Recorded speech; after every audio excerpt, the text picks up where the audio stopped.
This Torah class is brought to you by TorahAnytime.com. Okay, Rabbi Say, Parshas Toldos. I remember 3 years ago, Parshas Toldos, a few days before Wednesday night, I was preparing this big shiur called The 10 Commandments of Raising Children. And the reason why 3 years ago I was preparing that shiur is because my wife was due, and I knew I had to really prepare early because, you never know, I might lose my Tuesday. Tuesday is the most important day of the week for me. I prepare the Wednesday night shiur. And sure enough, Baruch Hashem, I had just about finished the shiur, and my wife's like, okay, I think we got to go. I said, 1 second, give me a couple more minutes so you could ask her. I said, just got to finish preparing the shiur. This was the round one. And I said, okay. I came home after the shiur was complete. We went to the hospital. Baruch Hashem, Shlomo Zalman was born 3 years ago today. Wow. Yeah, thank you. And And so that was what we call the 10 Commandments of Raising Children, Part 1. But the whole concept of having a shiur about 10 Commandments, really I got from somebody who I learned a great deal from, Victor Miller, Yitzhaks Tendencies, who had his famous shiur called The 10 Commandments of Marriage. I don't know if the Olam here, I'm here a year, but the Olam is not ready to hear that one yet. But the concept of breaking something down into 10 Commandments, I learned from him. Okay, how do you have the right to say 10 Commandments? Only the Rebbe makes 10 Commandments. But we see we have already, we have a paradigm, we have the concept already. So we know by the Luchos there are also Luchos Shniyos. So even if you have 10 Commandments, you could always have a second set. So this has nothing to do with the first 10. I do recommend, if anyone has an opportunity, check out on TorahAnytime the first 10 Commandments of Raising Children. And these are going to be another 10 Commandments. These 10 are ideas that I picked that are not my own ideas. These are not ideas that I invented. And these are not typical concepts and typical ideas. I try to pick 10 concepts that are maybe a little bit what we call out of the box, a little bit innovative, maybe ideas we would not necessarily think of, but are based in authentic sources. Okay, so with that introduction, let us begin. We begin with the Meiri. The Meiri wrote a commentary to Pirkei Avos, like he wrote for the rest of Shas. It's called Beis HaBechira. And the Meiri talks about, in his Hakdama to Pirkei Avos, the chain of Messiah going from Moshe Rabbeinu all the way till his time. And he talks about an individual by the name of Rav Acha Yegoin, or also called Rav Acha Mishivcha. He is the author of the Shiltos. The Shiltos, of course, is something like a halachic, midrashic commentary to the Chumash. The Netziv wrote a commentary to the Shiltos called Emek She'ela. And the Meiri says about this Perush, this work called Shiltos, that it includes most of the halachos of Shas, and it's a chibur, he says, that is roi to rely on it in Beroiv Devarav, in most of his words. In other words, this is a very authoritative, authentic set called the Shiltos. Okay, and the Rav Acha Mishivcha passed away in the year 4512. But then the Meiri is not finished with explaining to us what is the Shiltos. You have to understand the Shiltos was revolutionary, because up until his time, those Rishonim or Gaonim who wrote halachic works wrote it in groups of halacha. So what they would write they wrote Hilchos Brachos, Hilchos Tefillah, Hilchos Kriya Shema, Hilchos Daled Minim, Hilchos Sukkah, Hilchos Pesach. It was all grouped in order of various halachas, like the Torah, like the Shulchan Aruch, like the Rambam. The Shiltos was a trailblazer. In what way was he a trailblazer? He was the first to write halacha based on the Parsha of the week. In other words, until then, you don't mix Chumash and halacha. When you learn Chumash, you learn Chumash. When you learn halacha, you learn halacha. But to write halachos on the Parshiyos, that was like innovative. That was something that nobody ever did before. After the Shiltos came along, it became standard, like the Sefer HaChinuch and many other works of Rishonim wrote halachas on the Parshas. But the Shiltos invented this system. And the question is why? He basically broke the protocol, he broke the tradition. So the Meiri writes a davar nifla. Look at number 2. V'kibalnu kabbalah berura. We have a clear tradition. Al Rav Acha, shahayaloi ben, he had a son. V'loi haya libay chafetz lios shoyked klal. The kid had no interest in learning. Now, it doesn't say he didn't really like to learn, or learning wasn't his thing so much. He had absolutely no interest in learning. So the father's stuck. What's the father going to do? So he decided to sort of revolutionize the learning process. Instead of teaching halacha, presenting halacha in the order of different groups of halacha, he presented halacha on the parshios of the week. Why? For his kid. Nobody ever did that before, and it was unheard of, and it was sort of a breach in protocol. You got to do what you got to do. In other words, when it comes to chinuch habanim, you got to do what works, even if it's unconventional, even if it's out of the box, even if nobody ever did it before. If your kid needs to stand on his head while he learns, so put the kid on his head and let him learn that way. If the kid needs to jump up and down while he learns, whatever it takes. No kid ever did that before. No yeshiva ever did it before. Well, your kid is going to do it. In this class, that's what's going to be done. In other words, the first principle in raising children is you got to do what works for the kid. Even if it was never done, and people are going to look at you like you're off the wall, you got to do what works. This is the Yisai that we learned from the Meiri. It's the Yisai that we learned from Rabbi Gain. He basically revolutionized the learning process. They say now some kids learn visually. So if your kid needs a picture of everything, you make sure he has a picture. And if a kid needs integrates information through his ear or through audio, through his hearing, then that's how you need it to have it presented to him. So that is commandment number 1. Do what works. Okay? That sounds simple enough. Okay. The number 2, commandment number 2, the second ingredient in raising successful children. And this is a very frightening idea. This is an idea that you need to be a Gadol B'Yisrael to derive it, because in the upbringing of Yaakov and Esav, we do not find that Yitzchak and Rivka are criticized in the way they brought up their children. Or at least at first glance, we don't find Rashi or the Gemara criticizing Yitzchak and Rivka for bringing up their children. And you got to wonder here. Here you have 2 kids. It's not like Yitzchak and Yishmael, who had different mothers. Yitzchak had Sarah, and Yishmael has Hagar. You have 2 kids. They have the same father. They have the same mother. They went to the same yeshiva. And one kid is, Tzaddik Yisod Olam. His face is on the Kisei HaKavod. And the other kid is one of the biggest Risham of all time. So the question is, how did that happen?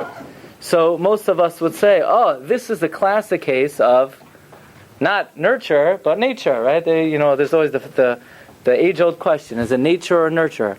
So if I would stop 1,000 Jews on the street corner, they would all say, this is a case of nature and not nurture. Yaakov had good tendencies, and Esav had bad tendencies. Wrong. This is 100% nurture and not nature. How's that? So here we have possibly the most famous comment of Reb Shamshon Raphael Hirsch, and we're going to read it in the English, even though I'm sure he didn't write it not in the new Hebrew that came out, and not in the English either. It was written in his native German. But Reb Shamshon Raphael Hirsch has a rather novel and perhaps nowadays controversial understanding of the difference between how Yaakov and Esav turned out. The pasuk says, "Vayigdulu hana'arim." Look at number 3. The kids grew up. Vayihi Esav ish yodei atzayid. Esav was a man who knew how to trap. Ish sada, a man of the field. V'Yaakov ish tam, and Yaakov was a wholesome man. Yoshev oihalim, one who sat in the tents. Meaning Esav was a hunter, and Yaakov sat in the Beis HaMedrash. It sounds like this fundamental difference in their activities and personalities was not clear until they grew up. As long as they were young, it wasn't clear that they had these inclinations and these tendencies. Look at Rashi. I'm going to read to you Rashi the way we all read Rashi, and then you'll see Reb Shamshon Raphael Hirsch has a completely different way to read Rashi. Says Rashi, Vayigdulu hana'arim vayhi Esav, kol zman shahayu ketanim, lahayu nikarim b'maseim. When they were young, their actions were not recognizable. In other words, when they were 5 years old or 8 years old, they both went to yeshiva together, and by recess they both did the same thing. It's not like when one was 8 years old, by recess Esav was like shooting bows and arrows at animals that were passing by, and Yaakov sat in the corner in the gym with his little mishnayos. When they were 8 years old, they were doing the exact same thing. Ve'ein adam medaktik bohem mativam. Nobody was careful with them what their natures were. Kivan shenasu b'nei shalish eseshan, when they became 13. Zeh pireish l'bati midrashos. This one separated to his shul.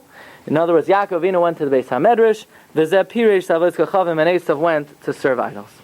So the simple reading of Rashi is that when they were young, nobody realized or recognized any difference. It was not apparent. It was not noticeable. And then when they grew up, all of a sudden, Yaakov was seen as the great Talmid Chacham, and Esav was seen as the hunter. Rav Shamshin Raphael Hirsch sees in this Rashi the criticism and the critique of Yaakov, of Yitzchak and Rivka, in the way they brought up Yaakov and Esav. And that is, not that it wasn't recognizable when they were young because you couldn't tell, but rather their parents did not put enough emphasis and effort to try to recognize the slumbering differences that exist in their personality. In other words, had Rivka and Yitzchak been more attuned to their children, and you have to know, we are not allowed to find criticism with the avos. Even for someone like Rav Shamshin Raphael Hirsch, it's considered somewhat, it sort of raises your eyebrows. How is he allowed to do such a thing, other than the fact this is how he's reading Rashi? In other words, it's considered inappropriate. When you hear, let's say, a scholar will analyze the avos and then attribute his own deficiency to the avos, we consider that apikarsos. We're not, what? Controversial. We're not entitled to do such a thing. But here you have a Gadol Yisrael, Rav Shamshin is a Goy in Olam, and he's not offering his own conjecture here. He's reading Rashi. And the way he understands Rashi is like this. And that is, everybody knows, the famous rule in Chinuch is, Chanoich lenar al pidarka. You have to train a kid according to his nature. Says Rav Shamshin Raphael Hirsch, that means like this. That means when a kid is 2, 3, 4, 5, 6 years old, and this is not really done, a parent needs to be attuned with a microscope. What are the tendencies of my kid? What is the nature of my kid? What are his abilities? What is he inclined to do? Yitzchak and Rivka should have seen that Esav was a very colorful personality. He was a go-getter. He was someone who's interested in the experiences of life. He was somebody who was out there in the world, somebody who wanted to see what's going on in the world. But the problem was, you know what they did? They sent both boys to the same yeshiva. And how often are we guilty of saying, well, my oldest went to the yeshiva, so obviously I'm going to send my second kid because, first of all, it's cheaper. Second of all, it's just more convenient. I know the Rabbeim already. I know how to work the system. I know how to deal with the administrator. So I'm just going to send my kids through the same. I went there and my father went there. And basically, says Rav Shamshin Raphael Hirsch, to do what you did to kid A with kid B is criminal. You're going to destroy them. You can't treat every kid the same way. The problem with the chinuch that Yitzchak and Rivka gave Esav, again, I would never say such a thing. This is how Rav Shamshin is interpreting Rashi, is that they didn't recognize that you can't put Esav in the same classroom that you put Yaakov in. Yeah, Yaakov went to the HRAC. Yaakov went to the Shiur that goes 2 hours straight without a break. Yaakov went to the Shiur where they tell them you have to sit and learn your whole life. There is no way Esav was becoming a Rav, a Rosh Hashiva, a Rebbe. Esav needed to be out in the world of commerce. Esav needed to be out in whether it's the business world, or he needed to travel, or he needed to be a merchant, or he needed to be a judge, or he needed to be he needed to be something that Yaakov would never be. But they were not able to detect what Rav Shamshin Hirsch calls the slumbering differences in personality. And they basically said, look, they both come from Yitzchak, they both come from Rivka, they're identical twins, they probably have the same personality. So if Yaakov went to Rabbi Friedman and Rabbi Pfefferkorn and Rabbi Teitelbaum, so then we're going to put Esav in the exact same class. And if Yaakov is going to sit and learn for indefinitely, then Esav needs to also. Says Rav Shamshin Raphael Hirsch, they destroyed Esav. Because a kid who doesn't have the inclination and doesn't have the talent and ability to be a Talmid Chacham, then all he's thinking every moment, every waking moment is that for me, Judaism has no relevance. Because Judaism is relevant if you're going to be a scholar and you're going to meditate and you're going to involve the intellect. But I'm not such an intellectual guy. I'm a man of action. I'm a man of activity. I'm a man of creativity. This is not my realm. And they basically gave Esav the message that Judaism and the tradition of Avraham Avinu is relevant if you're able to be an Avraham Avinu or a Yitzhak Avinu and sit in your tent all day. And if you're not able to sit in the tent all day, then this is not something that will resonate with you. And Esav was sitting there in the classroom thinking to himself, I can't wait to get out of the system and throw it all away. But had they recognized that Esav was not going to be what Yaakov was, they would have nurtured him and harnessed his energies to be maybe a world leader or a world emperor, a world...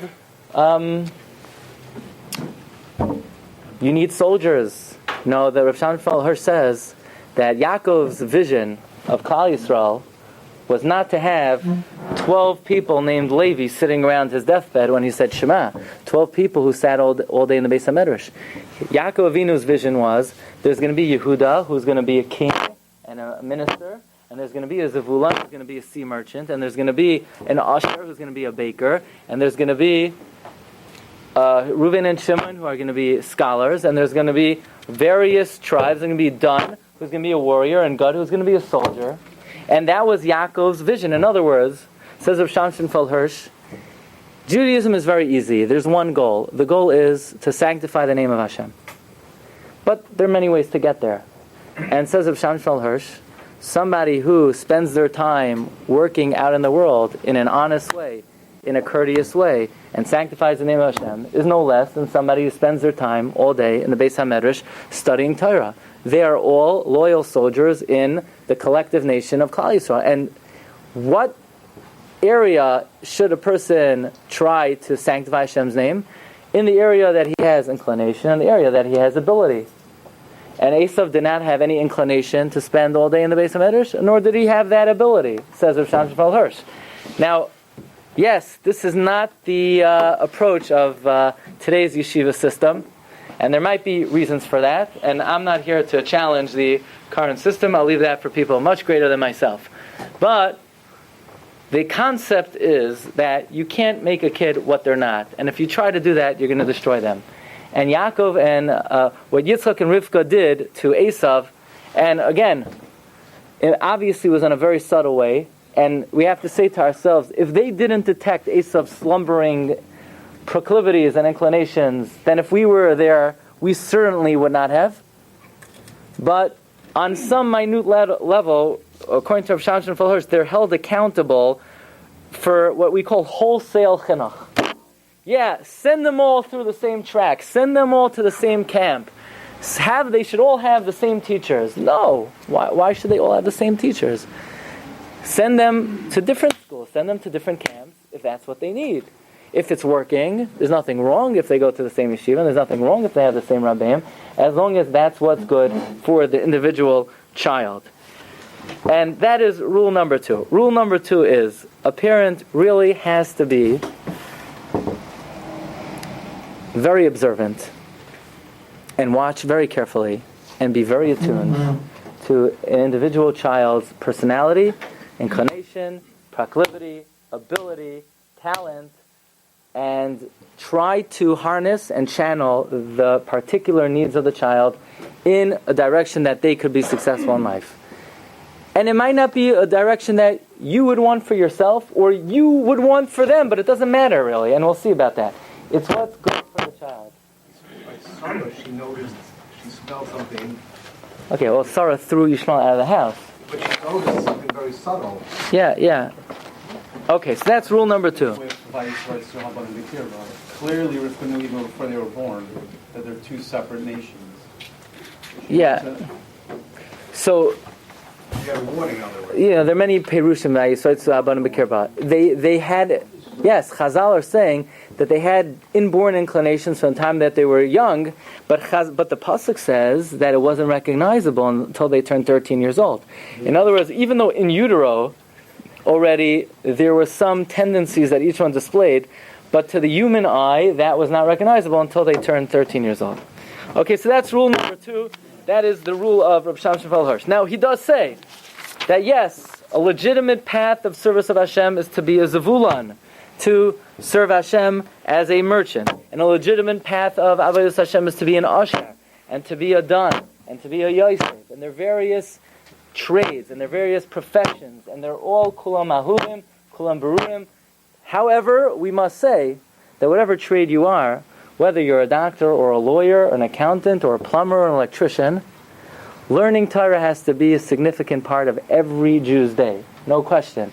Learning Torah is not only for rabbis, rabbanim, Rosh Yeshiva. Every single Jew, no matter what you do for a living, needs to devote significant time to learning. But that doesn't mean that they need to spend their entire day learning. That's not for everybody. It's interesting. I got to get the trip in, right? I'm entitled to mention at least one time, right? So we were in Morocco, and I had to speak about the Baba Sali, and I didn't know so much about him, and I did some research on the Baba Sali's ancestor, the Abir Yaakov. Abir Yaakov, one of the early Abu Chatzeras. So the Abir Yaakov has a beautiful Dvar Torah, where two merchants came to the Abir Yaakov. They said, Rabbi, give us a bracha that we should make a good living. We should make a ample living. So he said, what do you need my bracha for? It says, Elu dvarim shadam ochel perasem ein lazeh, hashkamas beis hamedrash, shachris v'arvas. So he said, well, of course. We daven shachris, we daven mariv, we go to shul early, we stay late. So he said, no, hashkamas beis hamedrash means to learn. So he said, come on, Rabbi. Learning is for Yisachar, learning is for Levi, but we're Zavulans, we're merchants. Learning's not for us. Says the Abir Yaakov, no, you're making a mistake. More than anybody else, the Zavulans have to learn. Because it says, Zavulan l'chayf yamim yishkoin, ein yam ela yama talmud. Zavulan, even though they're out doing business, making deals, but they always have to be by the edge of the yam, by the edge of the sea. The yam is the yama talmud. So the Zavulans of the world have even perhaps a greater obligation to be involved in learning. Yes, but again, to be solely involved in spending time for learning, that's not necessarily everybody's obligation. Okay, so that is rule number 2. Rule number 2 is a parent really needs to be attuned to what we call the slumbering inclinations. Every kid, you can have a 5-year-old kid. Kanai Baruch Hashem, I have a bunch of boys. One of them, you threw them a ball from the time they're 2 years old, they'll jump up and make a catch. And another one, you could throw the ball now and, ball is not for them. That's the way it is. Every kid is different. So, I have a lot of good stories, but I'm going to spare them. Okay. That is rule number 2. Rule number 3. This is a very important rule, and it's something that everybody needs to work on. The pasuk says, "Vayehav Yitzchak es Esav kitzayid b'fiv." Yitzchak loved Esav because his trappings were in his mouth. In other words, he hunted for Yitzchak. For Rivka, Heves es Yaakov. Rivka loved Yaakov. Says Reb Shamshon Fal Hirsch, the Torah is identifying something that had a very poisonous effect on the upbringing of Yaakov and Esav, and that is they were favorites. One was daddy's favorite, and one was mommy's favorite. And you cannot have favorites in the family. It's harmful to the one who is not the favorite, and it's more harmful to the one that is the favorite, says Rav Shamshon Fal Hirsch. Now it's interesting, says Rav Shamshon Fal Hirsch, and this is like a brilliant thought. He said we could explain very rationally why Esav was the favorite of Yitzchak, and Yaakov was the favorite of Rivka. Why is that? You think Yitzchak was always somebody who sat in his tent and never went anywhere and just focused on Avodah? Says Rav Shamshon Fal Hirsch, very reasonably, when he sat there on that altar on the Akedah, and he saw his father about to slaughter him, and he saw how fleeting life was, and how quick he could easily be in the next world, at that point in time, he sort of confined himself and he withdrew from the hustle bustle of the world to live in quiet proximity and to live in meditation. It was the Akedah that sort of bound up Yitzhak's tendencies to be someone who was always ba'ayal. However, he may have had a lot of ability and inclination to be out And when he sees his son Esav, who has all that energy and all that interest and all of the talent to be someone successful in the realm of the world, he was drawn to that. He figured maybe he could train Esav to be what he never was. Okay, this is very innovative thinking. As opposed to Rivka, think about where Rivka grew up. She grew up with a bunch of crooks, a bunch of deceitful businessmen. She grew up out in the world, dreaming of, the perfect child that she would have, who would sit in the Beis HaMedrash to be, a tzaddik Yisraelim. And then she has a little Yaakov, a little tzaddik. Yaakov was her favorite. But whatever the reason is, parents cannot let preference affect the way they act to their children. Yeah, I like this one. This one is so cute, so adorable, so charming, so humorous. So, everybody has a different nature. There are no two people, right? You could have two people and twin brothers, and one of them will hate somebody, and then the other one will love the same person. Everybody has preferences, and everybody has certain reasons why they just take a liking or a disliking to other people. Even their own children. It's almost natural in any family that a father has a certain kid who, he has a certain inclination to love more. And a mother also. What did you see in Esav? Whatever it is, that's mere conjecture why it was that Yitzchak loved Esav and why Rivka loved Yaakov. But nevertheless, says Rav Shamshon Hirsch, if the parents allow their personal preference and their personal feelings and their personal likes and dislikes to affect the way they act to their children, no. The child, the way Rav Shamshon Hirsch writes, the attitude of parents toward their children should not be influenced by personal likes or dislikes. It should be guided solely by a clear, intelligent sense of parental responsibility. In a way, it's a very stoic approach, but it's important. In other words, you have to withdraw yourself and stop yourself from your feelings, from your personal feelings. Oh, I like this one, I don't like that. No, cut it out, stop it, grow up, and you have to be objective. You are the parent, and that really leads us to the fourth commandment. And this is a very difficult challenge. This is something I think that every parent faces, where you allow your preferences. Oh, I like this one. This one is more like me.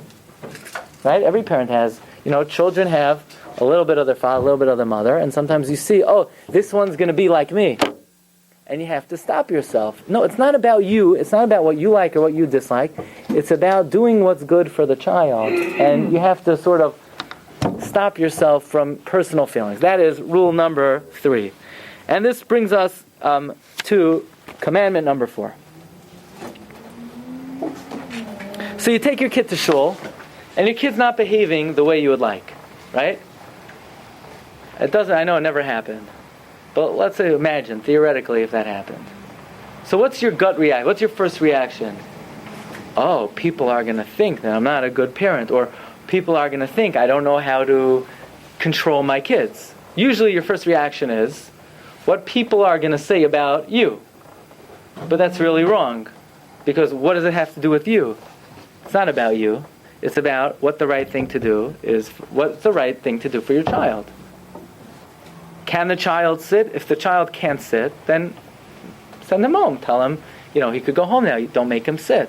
And the child... In other words, I think we are all guilty of viewing children a certain way, and we have to sort of change it. And that is, most people view their children as a possession. It's something that they own, something that reflects upon them. It's like their suit.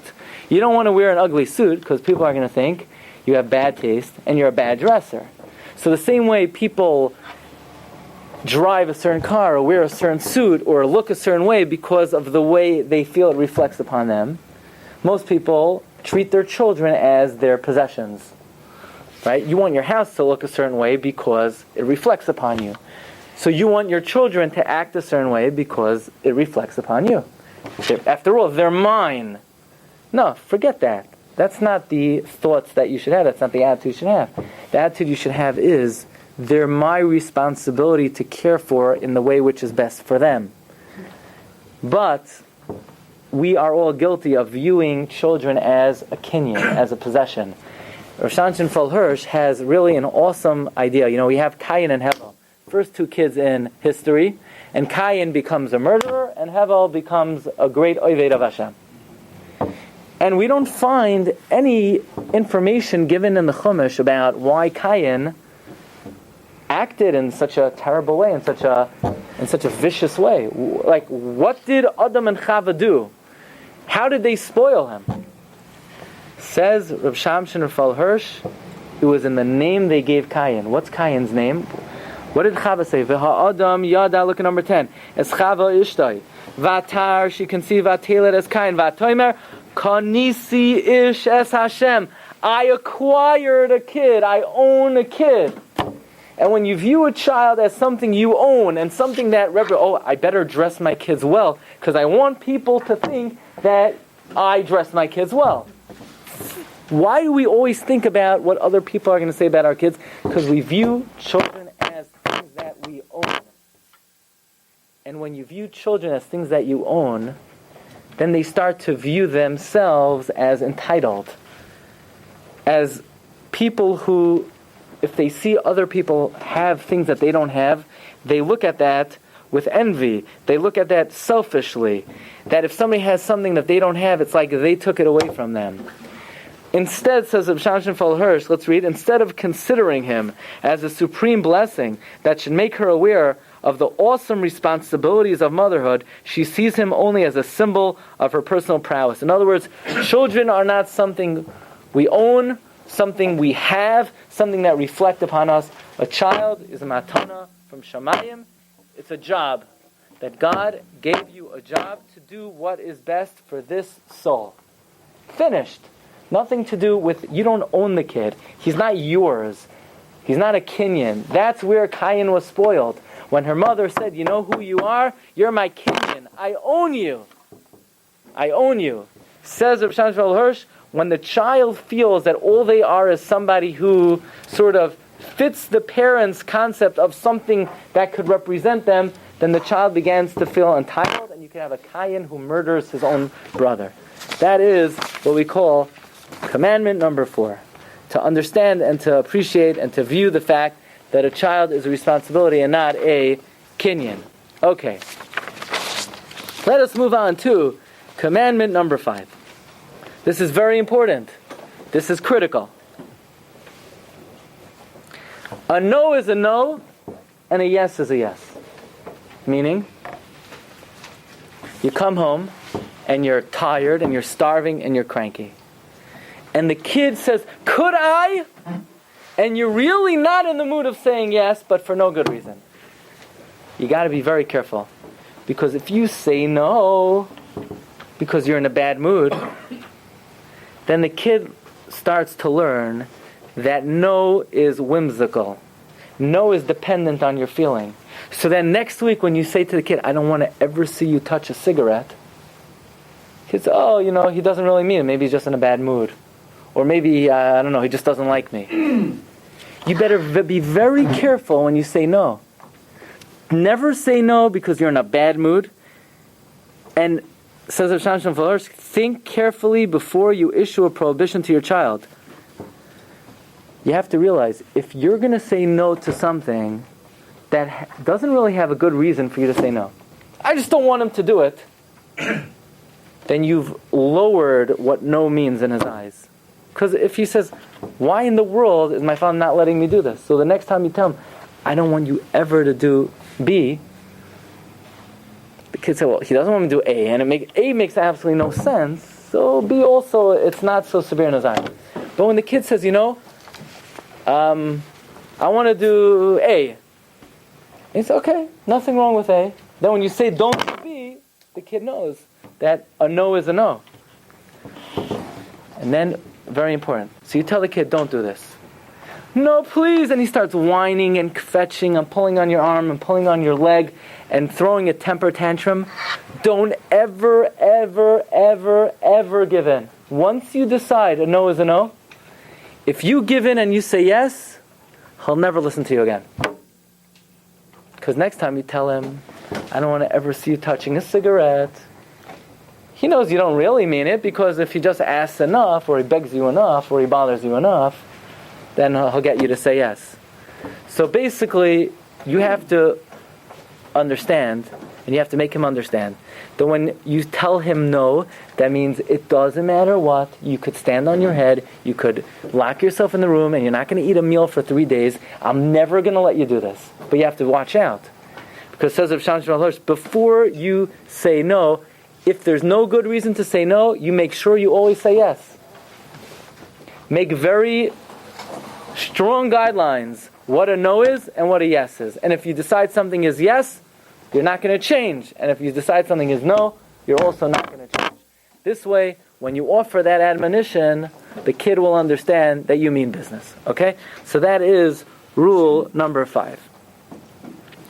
Okay. Rule number 6 is really where this shiur started. I heard this concept. It's an unbelievable idea.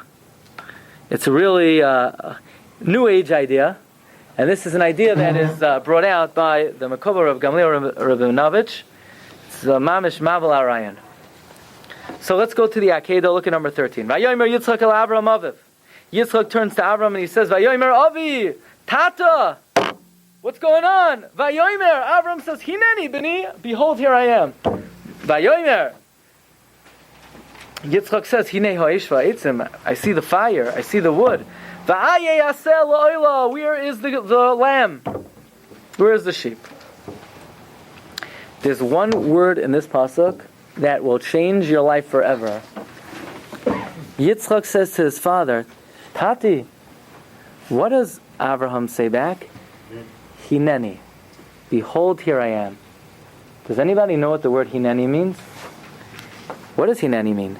When the Ribbon Shalom comes to Abraham and he says, Vayihi achar advar mo'ela, v'ho Elokim nisa es Abraham, vayomer elav Abraham, vayomer Hineni. When the Ribbon Shalom summoned Abraham to take Yitzchak to do the Akedah, what did Abraham say? Abraham said, Hineni. Zok Rashi, what does Hineni mean? Kachi aniyasam shel chasidim. This is how righteous people respond. Loshain anova, a language of humility. In other words, Rosh Hashanah summoned Avram, and Avram said, behold, here I am. I'm ready to do your bidding. It's self-effacing, it's humbling, it's lowering oneself. Hineni. That's the word that Avraham Avinu says to the Master of the universe. So why in the world, when little Yitzchak comes to his father and he says, Tati, why would Avraham say to Yitzchak, Hineni, behold, here I am. I am lowly, I am humble, I am ready to do your bidding. That's what you tell God. That's what you tell a king. That's not what you tell your kid. Doesn't your kid have to respect you? Doesn't your kid have to honor you? Doesn't your kid have to humble himself in front of you? Why is Avraham telling Yitzchak, Hineni? Says Ram Gamliel Rabinovich, we see from here, Yesod Atzam, that one has to speak to their children, not only not harshly, not only not strongly, you have to speak to your kid, B'derech Anova, in the humble way, like the Rebbeinu Shalom would talk to Avraham, like Avraham Avinu would talk to Rebbeinu Shalom. Says Ram Gamliel, I spend my time being oisek in Talmidim, in Bachrim, who have forsaken Judaism and gone off the derech. And in 99% of the cases, it's because the parents did not speak to the kids b'derech kavod. The parents disparaged the kid, put down the kid. You stupid, you good for nothing. What's wrong with you? Do you have any brains in your head? And the kid said, well, if my parents disgrace me, then forget the whole thing. Says Rav Gamliel, listen carefully. What we expect of kids today is nothing short of Akedas Yitzchak. You tell a kid, we want you to go to yeshiva, we want you to learn, we want you to work, we want you to stay away from Taivas Olam Hazeh, we want you not to partake of all the dirt on the street. The seduction of the street, the seduction of the outside world is so powerful, and you're asking a poor little kid to give it up. Says Rav Gamliel, that is a more difficult nisayon than the Akedah. And if Avraham Avinu, in order to get Yitzchak to do the Akedah, had to speak to him with such humility and such kavod, like Avram spoke to Rebbeinu Shalom, then you can't speak to a kid any less. In other words, you need to speak to a kid in a way like they're a king. So you say, come on, that's crazy. says in Gamliel, his mother told him that if the Torah was written today, it would not say in the Torah, Kabed es avicha v'yasimecha. It would say, Kabed es bincha v'es bitecha.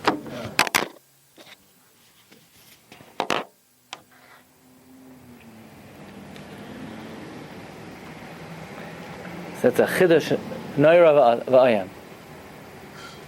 That a parent has to be careful nowadays in the way they speak to a child.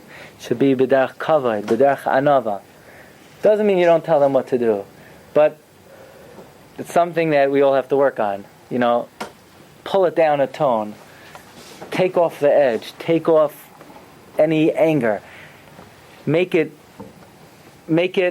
Think about the way the Avraham Avinu responded to Rebbeinu Shalom when the Rebbeinu Shalom presented him with the Akedas Yitzchak, and try talking to your kid that way. We'll probably have better results if you speak to a kid in that type of respectful way. Again, this is not my chiddush, this is not my idea. This is what we learned from Rashi HaKadosh. This is how Avraham Avinu spoke to Yitzchak. Says Ram Gamliel, there's no wonder Avraham was able to produce a tzaddik like Yitzchak. The way he spoke to him, the kavod he gave him, the honor he gave him, the anivos he showed him. That's where Yitzchak came from a father like Avraham Avinu. Commandment number 7. V'hinei Hashem nitzav v'olav v'yomer. This is the next week's Parsha. Yaakov Avinu had a dream, and the Malach was sitting the Rebbeinu Shalom was on top of the ladder. And he said, Am Hashem, Lekei Avraham Avicha, the God of your father Avraham, Lekei Yitzchak. And the God of Yitzchak.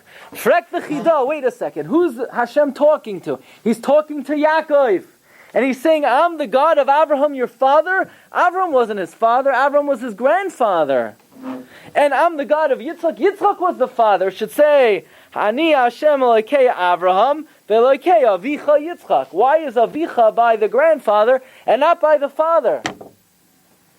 Says the Chida, because Avraham Avinu used to learn with Yaakov. And whenever Yaakov came to the house of Avraham, Avraham used to say, Mein Tayerazin, Shefela, Mamala, sweetheart, Yaakovul, Yankila. Avraham Avinu would speak to him and call him in an endearing name. And he would say to Yaakov, my son, Beni, Beni, Beni, Beni. And if you talk to a kid in that way, you're the kid's father. But if you look through the Chumash, Yitzchak never called Yaakov Beni. He just said, hey, Reuven, Shimon, Levi, Yehuda. But he did call Esav Beni. Kama pamim, kamad, every single time Yitzchak has interaction with Esav. Look at number 19. Vayava yel aviv, vayomer avi, vayomer hineni. By the way, look carefully. The way Abraham spoke to Yitzchak is the way Yitzchak spoke to Esav. Look what Yitzchak says to Esav. Look at number 19. Vayava yel aviv, vayomer avi, vayomer hineni. Yitzchak says to Esav, lashon anivos, lashon Zimon, here, behold, I am. Mi'ata b'ni. Yitzchak calls Esav b'ni. You know how many times? Kama v'chama pam. Look, take a look at this.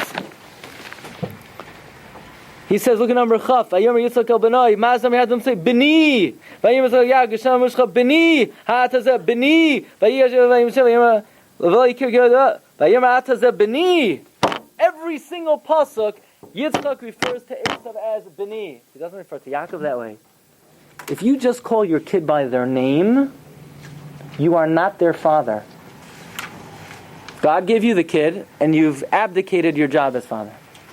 You're not their father unless every time you call them, you say, my son, Shefela, Mamala, Zizkait. Otherwise, you're not their father. So Avraham was the father of Yaakov Avinu, because when he spoke to him the way a father should speak to a child. Yitzchak didn't, so the Torah doesn't call Yitzchak his father. So try that next time. Try that. Remember that.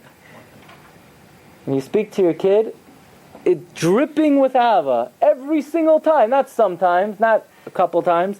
Every single time. Otherwise, you're not their parent. Okay, number 8. Commandment number 8. Get ready for this one. Daddy, everyone in my class has the latest model. No, you can't have it. Why not? What do you need it for? That's all. Kids do not need things. They don't need things. It's not good for them. Kids do not need to have things. They need a bed and they need food. Okay, you're not going to get away without giving them anything. But in general, do you want to know, is it good for kids to have things? The answer is no. Kids don't need stuff. Yeah, they need to play. They need to have toys. They need to keep themselves busy. Says Rav Yaakov Emden, again, Chacham Einav B'Roshai, you have to have common sense and you need to have seichel. We're just giving a generality. There's a Mishnah in Pirkei Avos. Your house should be open wide. Yehi beischa pasuach l'rvacha, v'yiyu aniyim b'nei beisecha. And the poor should be members of your house. It says Rav Yaakov Emden. It says it's saying the same thing twice. Your house should be open wide, and the poor should be members of your household. We understand. If your doors are open wide, then the aniyim are going to come in. No, so Rav Yaakov Emden is saying two different things. First of all, is your door should be open wide, so that all the aniyim could come in. And don't worry, you're not going to have enough money. You won't lose money. You're doing chesed, Yivon Shem will pay you back. You know what it means? You should have aniyim in your house. You know who the aniyim are? Your children. Aniyim? Yeah, says Rav Yaakov Emden. They shouldn't have things. What do they need to have things for? They'll be better off physically, spiritually, without giving them excess. Says Rav Yaakov Emden, Aval zois ha'etza ha'yeutza l'toivascha ha'nafshis. This is good advice for their soul. In b'nei beischa nahoig b'tzimtzam. Be stingy. Shaloi tarbel lohem tafnukim. Do not give them too many luxuries. Ela minag aniyim hanheg bahem. Make believe you're poor. If you want to know how to apply this, ask somebody bigger than me. But that's a general rule. It's a concept. Concept is that a lot of times I think parents think, I would like to give my kid everything. No. Why do you feel that way? Why do you feel that way? Why do you have to give your kid everything? You need to take care of your children. They need to be clean, well-fed, give them a lot of love, let them play. But why do they have to have a lot of things? Again, this is something that requires a lot of seichel, and obviously the parameters are dependent on hakol lefi hazman v'hamakom. Number 9. So you ever have sometimes a kid, they get into a stubborn mood, right? And there is nothing that you could do. The louder you say yes, and the more adamant the way you say yes, and the more forceful you are, the more they say no. That's just the way. That's the way it is in the physical world. Even the law of physics. The stronger force you exert on an object, that is the force that object exerts back on you. That is the way it works in the physical world, in laws of physics. That's the way it works in Ruchnius. In other words, the more you tell the Yetzer Hara, I'm not going to think about it, the more the Yetzer Hara is going to make you think of it. You can't fight head on. So here you have the kid. You say, go to sleep now! Lots of luck, right? We once said, so you tell them, you want to stay up? No problem. You want to stay up another 2 minutes? Yeah. And then they go to sleep. You have to give in. You can't. But the concept of number 9 is what we call joint responsibility. This is Rav Volba, one of the leading Bali Musar of our generation. When I was in Eretz Yisrael, I had the zchus to hear him speak a number of times. Rav Volba, in his classic sefer, Zriya Ubinyan B'Chinuch, he says like this. So you have a newborn baby, and the kid who was the youngest until then is very jealous. Your mommy's not paying attention to him or her anymore, and he's not the focus of everybody's attention. So he starts to feel jealous, and he's going to lash out at the baby. So the eitzah is, you want to make the kid your partner. Instead of the kid feeling that they've been rejected, you want the kid to feel that they've been promoted. And this, by the way, is in the first set of the 10 Commandments, where we find in Parshas Vayetze that it says Yaakov Avinu gathered his brothers to gather the stones. So Rashi says they're not his brothers, they're his kids. Says Rashi, Yaakov Avinu treated his kids like his brother. So what do you do to the kid? You tell your 2-year-old, you tell your 3-year-old, we have a new baby in the house. You're going to be mommy's helper. So you know what you're going to do? You're going to bring the pacifier. You're going to help rock the baby. So now the kid feels they haven't been rejected, they've been promoted to a new status. Now they're not sibling anymore. Now they're like a brother or sister or a third parent. You know, I remember one time only I can remember. Just joking. One of the kids were acting up. So I think my wife said, okay, you're going to go set the table now. And all of a sudden, like, he had this turnaround. Like, now he's not the bad guy. Now he's the helper. Now, obviously, it doesn't always work. But sometimes if you give a kid a position of responsibility, even something you're not even sure that they could do, you know, something that they may not be even ready for, give them something maybe that's a little bit beyond them, but something that they're going to feel proud of, then they feel joint responsibility. They feel that instead of being looked down upon, they've been promoted to a position of responsibility in the family. So that's something that gives the kid, it instills in them, it ennobles them in their image of themselves in the family.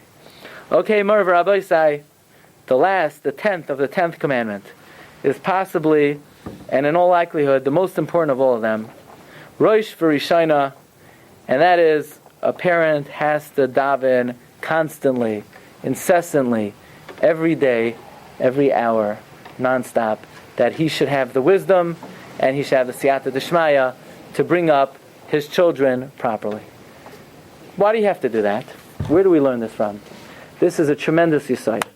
Everybody knows that if somebody kills somebody b'shoigeg, the person has to run away to the city of refuge, to the Ari Miklat.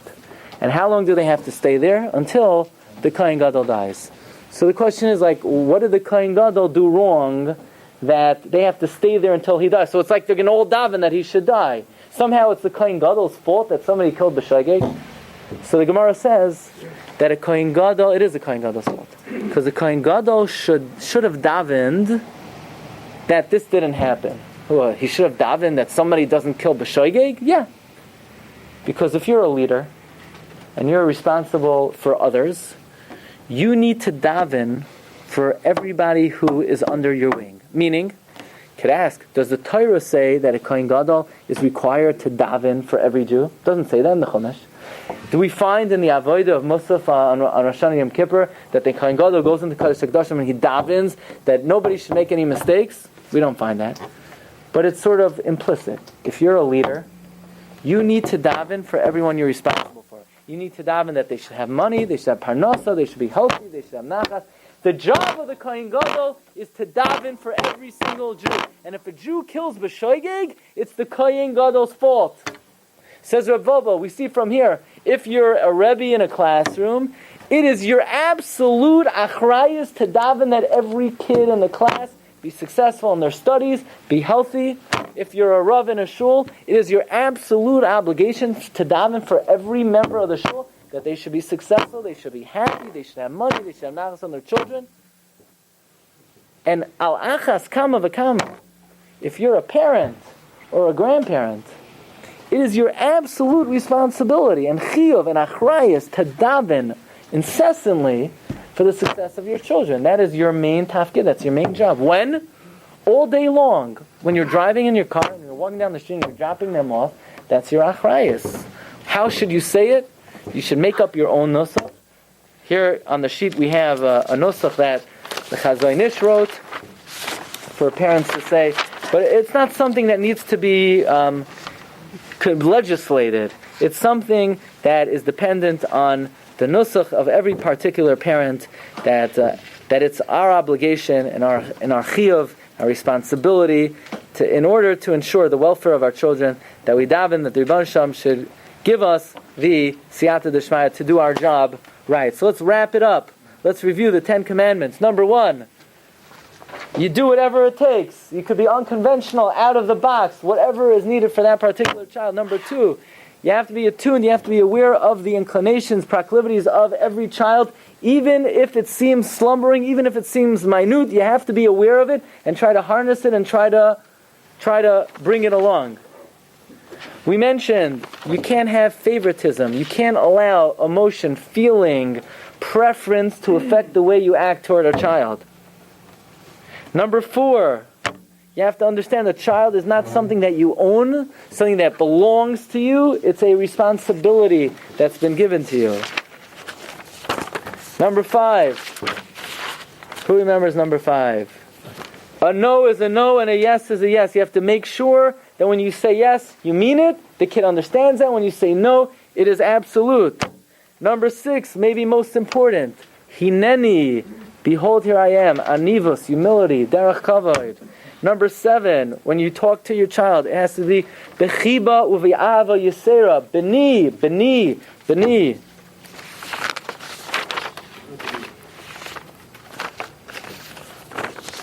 Number 8. What is number 8?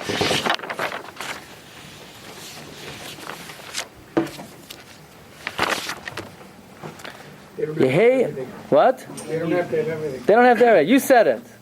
You aniyim b'nei beisacha. They don't have to have everything.